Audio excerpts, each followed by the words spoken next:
It's probably the greatest thing we did. So, but they were not the easiest days.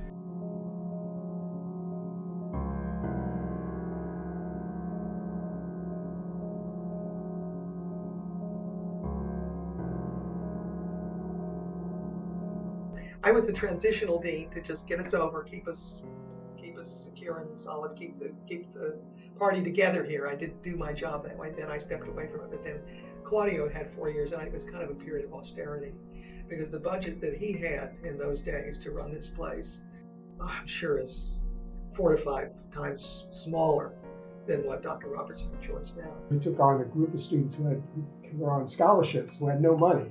And so we had to find donors who were willing to do that. In the beginning, there were only very few. Some of them are still around and have been very generous to the institution. Claudio Jaffe also began the Friends of the Conservatory group, I think it was back in 2003. That was an important fundraising body, which is obviously growing, extremely important. We knew a lot about Herod, but nothing that was going to happen or about to happen at Lynn. We just finished our 16th season with the gingerbread concerts. We earn about $100,000 each year. When I came to Lynn, the music department was in the girls' dorm. Even though it's wonderful teaching and so forth, we had no performing space. Well, we had AG, which was fine, but no big performing space. We had to go off campus. President Ross wanted this to be a great conservatory.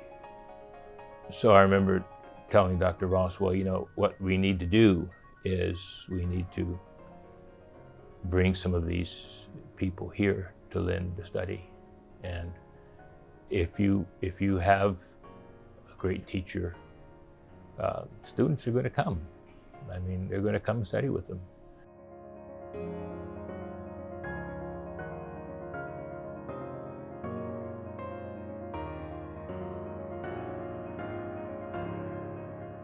Dr. Robertson came in especially. I consider it the second generation of faculty.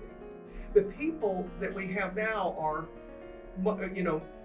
much further along in their careers, very distinguished, very outstanding, some of the greatest people around.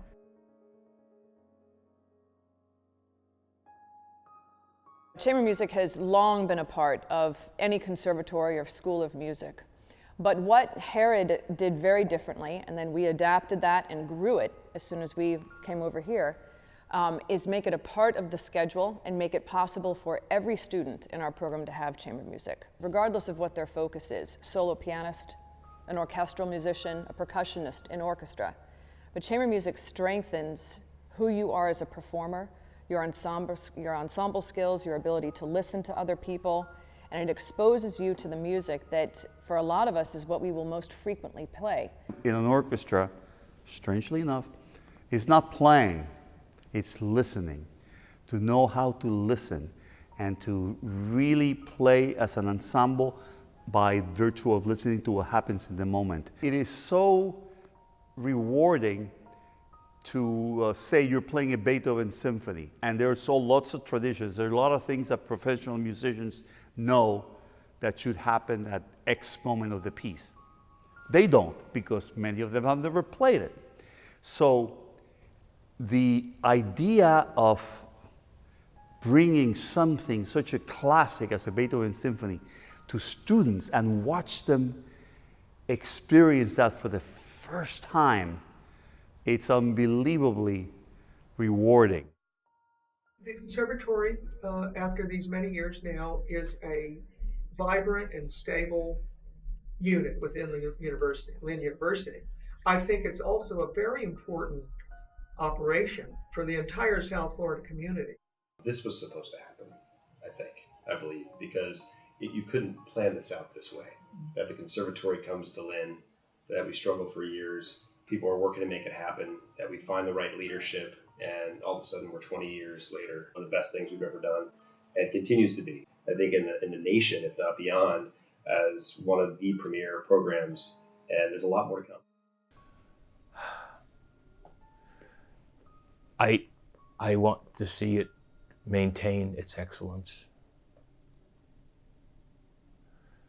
I want to see it do what it's doing better. Be more devoted, more committed to students succeeding. I guess the one thing, my one dream that I would love to have fulfilled in my lifetime here is to see the conservatory endowed. That's the last thing and it's going to happen. Not next year, but it's going to happen. It's going to happen. This conservatory is going to be such and such conservatory at Lynn University. Because it's destined. It's destined to be that way.